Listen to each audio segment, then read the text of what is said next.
Estamos de volta com o nosso convidado de hoje, o cientista político Domingos Giroletti. Professor, não é à toa que nós falamos que nas nossas raízes estão muitos dos nossos interesses de hoje. Sim. Quando você faz a sua dissertação de mestrado, orientado pelo José Murilo de Carvalho, aqui na PUC? Não, na Federal. Na Federal, sim, sim. E que resulta nesse livro aqui, né? Industrialização de Juiz de Fora, não é? E aí você fala da especificidade da industrialização em Minas e também da contribuição do imigrante, das suas raízes históricas. Perfeito. Eu queria dizer um pouco a escolha pelo tema. Eu tive que ir pelo desenvolvimento industrial, porque na época era 71 que eu fiz o mestrado e concluí em 74. Era o auge da ditadura. Nós não podíamos nem pensar, digamos, num desenvolvimento político-democrático. Então, eu enveredei exatamente para o desenvolvimento industrial. E peguei exatamente a industrialização de Juiz de Fora, que foi a cidade, o polo industrial mais desenvolvido aqui em Minas até 1930. E ao estudar a industrialização de Minas, eu descobri que aqui tem dois processos bem diferenciados.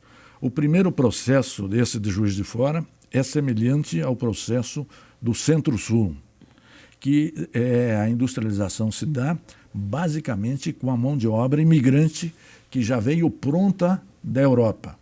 No caso de Juiz de Fora, os primeiros são germânicos, nós chamamos depois os alemães. Em seguida vieram, digamos, os italianos. É o mesmo caso da industrialização de São Paulo, do Paraná, do Rio Grande do Sul. E aí a contribuição deles é novas técnicas. Novas técnicas, e os caras vêm já, num certo sentido, relativamente prontos, porque já conheciam ou digamos, a indústria propriamente dita, ou, digamos, o desenvolvimento do processamento como é que se diz, a produção pré-industrial, sobretudo no norte da Itália, que era muito, muito desenvolvida, né? Então, eles trazem já essa contribuição. Na tese de doutorado, e ao fazendo a tese de mestrado, eu descobri que tinha um outro processo no interior de Minas, pegando exatamente a boca do sertão, e aí nós podemos ir no Grande Sertão Veredas, e que foi exatamente a industrialização que se dá pela indústria têxtil, e com a mão de obra local, que era o quê? Escravo, ex-escravo, o branco pobre. E quem processa essa mão de obra é a indústria. Eu trabalhei aí com a Cedro Cachoeiras, que foi a primeira indústria, que começou a operar em 1872.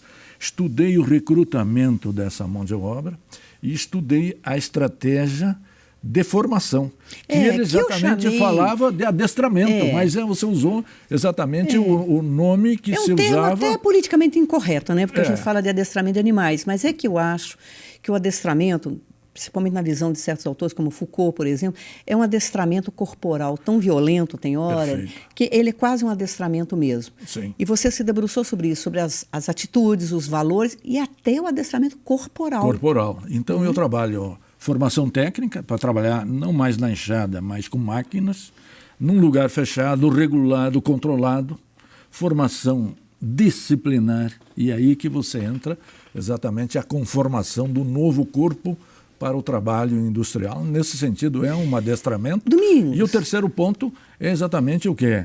As ideias, os valores. As ideias, né? os valores, a ideologia. Já não mais um homem da escravidão, mas um homem do capitalismo e da industrialização moderna e urbana, que você começava na transição do final do Império para a República, que era exatamente a modernização industrial. E você até aborda na sua tese de doutorado, deixa eu mostrar aqui a capa desse livro, porque pela editora UNB ele não está esgotado, né? Não está esgotado. Olha, Fábrica, Convento e Disciplina. Esse é o livro que resultou da sua tese, né? E que eu acho doutorado. Doutorado. E que eu acho interessante, é o Luiz Werneck Viana, que faz o prefácio, ele fala os mascarenhas do Giroletti, quer dizer, você trabalhou também sobre o empresariado, a contribuição do empresariado, uma certa ousadia do empresariado, né? E esse para mim foi um desafio muito grande, e também positivo e também negativo, né? Positivo porque, veja, eu nasci e fui formado numa outra região, no meio dos imigrantes, né? Eu tive que, ao fazer esse trabalho, emergir na escravidão e no trabalho escravo. E como que as primeiras fábricas, na verdade, usaram trabalho escravo e trabalho livre para poder exatamente se implantar. E um trabalho livre que era quase semi-escravidão em determinados momentos. Semi-escravidão. Mulheres e crianças. Mulheres e crianças que já começam, como na Europa, serem incorporadas propriamente ao nível da fábrica. Que é uma violência. Que é uma violência. E é um controle direto, porque eram fábricas com vilas operárias. Então, hoje, quando eu estou num ambiente de trabalho, eu estou num ambiente socialmente controlado. Quando eu saio da porta da fábrica ou da escola, eu entro no mundo livre. Lá não, os caras saíam da fábrica, entravam na vila operária. E a vila operária, como as casas... Continuava o controle. Eram dos empresários, continuava propriamente o controle. Então, eu, na verdade, estudo um domínio que passa para o outro. Entre o domínio da escravidão, entramos num domínio propriamente do capital, onde, digamos, os subordinados têm muita pouca liberdade, e essa, digamos, é um também dos grandes dramas do Brasil. Agora, porque a presença da escravidão foi tão grande que nós herdamos uma desigualdade social que depois, com a democracia, está muito difícil de incorporar e está demorando muito tempo de incorporar. Agora, não há democracia sem uma sociedade civil bem constituída e bem organizada. Esse é um dos nossos dramas políticos. Também. Permanece de uma certa forma até hoje, porque as últimas pesquisas mostraram no agronegócio crianças de 5 a 9 anos trabalhando. O agronegócio, que a propaganda, o agro é tech, a agro é pop, o agro também é exploração violenta. Claro. Não é? Agora, eu gostaria de perguntar a você, como pessoa que se debruçou tanto sobre esse mundo do trabalho, para trazer um tema atual, você acha que a reforma trabalhista, do jeito que está sendo colocada, ela é realmente necessária? Ela vai gerar empregos ou ela é uma perda de direitos da classe trabalhadora? De maneira geral. Quer dizer, a reforma trabalhista não cria emprego. Nós temos experiências e estudos em outros países que fizeram a reforma trabalhista, ela não cria emprego. Não há uma relação de causa e efeito a esse nível. Nesse momento, ela tem sido vista e aparece mais como uma certa desconstrução de direitos do que de confirmação de direitos. Veja, nenhum presidente, até hoje, nem o Fernando Henrique, nem o Lula, tentaram exatamente fazer uma reforma, não digo tão profunda, mas uma reforma tão grande da CLT. Eu acho que a CLT é uma das conquistas, já falei no primeiro bloco, extremamente importante, e foi dada na época da ditadura e quando o Brasil estava em guerra.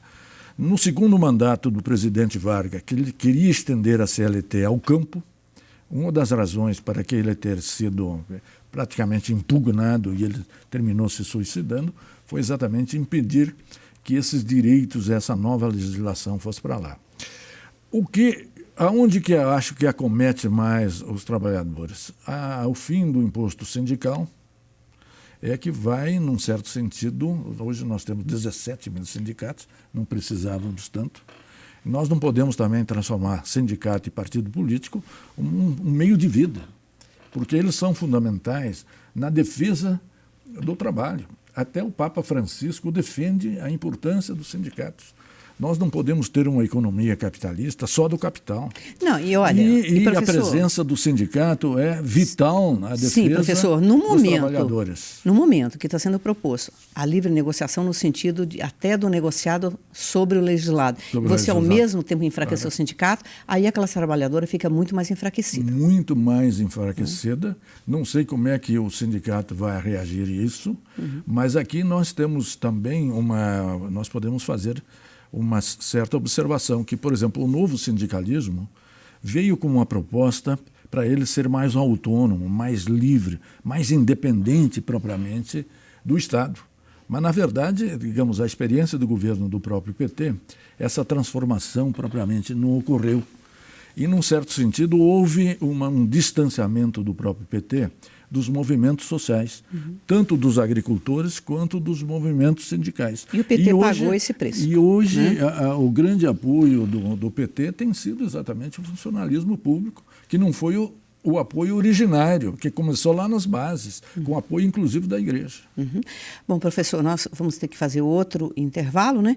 E voltamos daqui a pouco já falando sobre o atual momento político do país, na visão do nosso convidado, Domingos Giroletti. Até daqui a pouco.